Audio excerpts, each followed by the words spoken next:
Hey, how's it going? This is Ben. I just want to do a quick explainer of the difference between JWT auth, JWTs are JSON Web Tokens, and session-based authentication.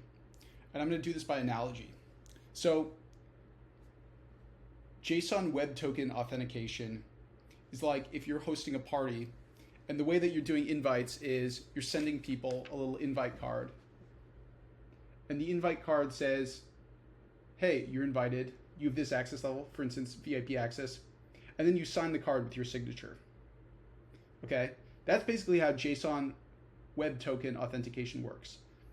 Now imagine that I show up to the party and I give the bouncer, which in this case would be like our authentication service, this card, and I say, hey, I have VIP access, I'm invited, here's the host signature. The bouncer has seen the host signature and he can really easily just check, oh yep, that's the host signature, and let me into the VIP access area.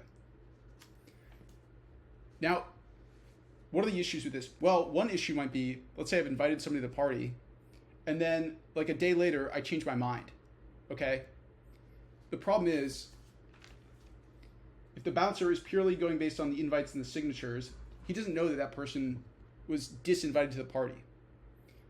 But the advantage, of course, of this method is it's really easy for the bouncer to check. The bouncer can just check, hey, does the signature match the host signature? Yep, let them in, right? So a little bit less secure. Okay, it's hard for me to disinvite somebody to the party, but it's really easy for like the bouncer to check that someone was invited. It doesn't take that much work. Now, session-based auth is like if the bouncer has a guest list. Okay, so now imagine that the way that I'm doing invites is I'm sending people like a little slip and I say, here's your invite code. Your invite code is 1234. And now when the person shows up to the party and they go talk to the bouncer and say, hey, my invite code is 1234, the bouncer checks the guest list. Okay, and so the guest list has got the names and the IDs of all the guests.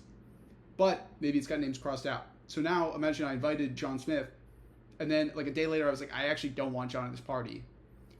And I can change the guest list and just cross his name out and say, this guy's no longer invited, right? So now when John Smith shows up at the door with his invite code, the bouncer goes to the back room, he checks the guest list, and he says, oh, you're John Smith? Hey, you're no longer invited to this party. You can't come in.